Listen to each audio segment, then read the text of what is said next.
జీ5 app download చేసుకుని పూర్తి ఎపిసోడ్లని ఉచితంగా చూడండి. కట్టుకున్న భార్యను కన్న బిడ్డని బాధ పెడుతూ ఇంకా ఎన్నాళ్ళు? మీరున్నా లేకపోయినా రూపాయి కూడబెట్టి వాళ్ళ బతికేదో వాళ్ళ బతుకుతున్నారు.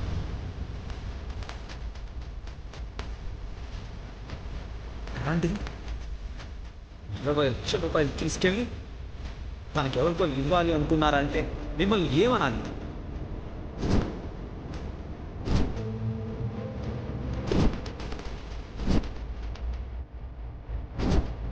శిక్ష తగ్గి కదా మారుంటావు అనుకున్నా. ఇంకా మారలేదా నువ్వు?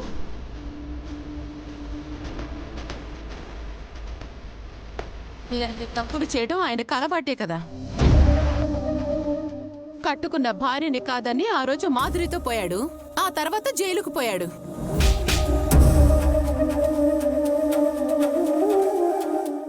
సరే, ఈ నేళ్ల తర్వాత వచ్చాడు, మారిపోయాళ్లే అని వద్దంటున్నా వినకుండా ఏదేదో చెప్పి ఇంటికి తీసుకొచ్చారు.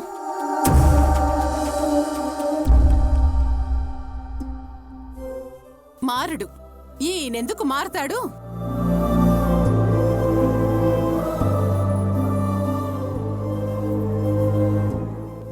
అత్తయ్య, దయచేసి నాన్న గురించి అలా మాట్లాడకండి. ఎందుకు మాట్లాడకూడదు కళ్యాణి?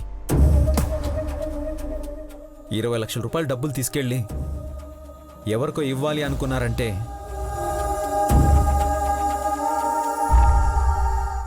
ఇప్పటికీ నువ్వు మీ నాన్నను సపోర్ట్ చేస్తున్నావా? ఆఫీసర్ ప్లీజ్, మా నాన్న తప్పు చేయరు. ఇలా చేశారంటే ఏదో కారణం ఉంటుంది. చాలే నోరు మొయ్యవే. ప్రతిదానికి ఆయన వెనకేసుకొని వస్తున్నా.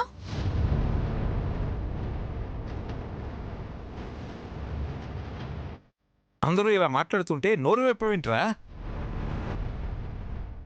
ఆ తాక్షాయణతో నీకేమిట్రా సంబంధం? నాకు ఎలాంటి సంబంధం లేదు అన్న. దయచేసి నన్ను ఇప్పుడే అడగద్దు.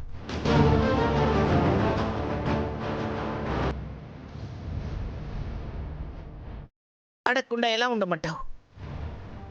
నీ పాటికి నువ్వు ఇలా తప్పులు చేసుకుంటూ పోతుంటే చూస్తూ ఊరుకోమంటావా?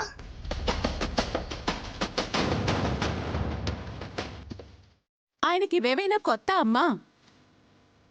అంత డబ్బు తీసుకెళ్లి ఎవరికో ఇవ్వాలి అనుకున్నాడు అంటే మీకు ఇంకా అర్థం కావడం లేదా?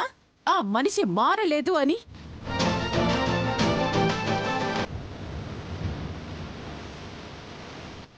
ఏ తల్లైనా కన్నబిడ్డని తప్పకుండా సమర్థిస్తుందిరా.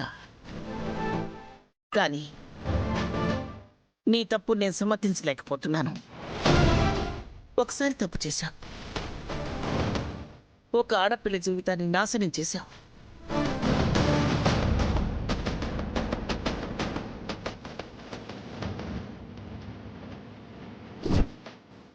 మళ్ళీ అదే తప్పు చేస్తున్నావంటే నిన్నేమనుకోవాలి? ఇలాంటి కొడుకు ఉంటే ఏమిటి, పోతే ఏమిటి? అమ్మా,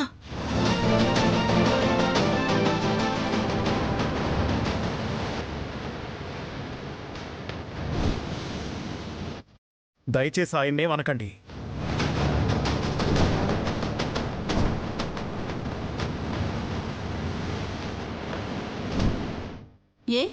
ఎందుకు అనకూడదు? ఆ దాక్షాయినితో ఏ సంబంధం లేకుండానే డబ్బులు ఇవ్వడానికి వెళ్ళాడా?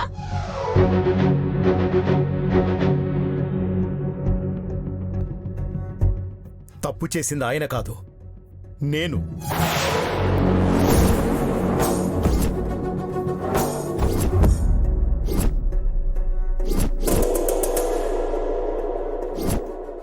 జీ5 యాప్ డౌన్లోడ్ చేసి అన్ని ఎపిసోడ్స్ పూర్తి ఉచితంగా చూడండి.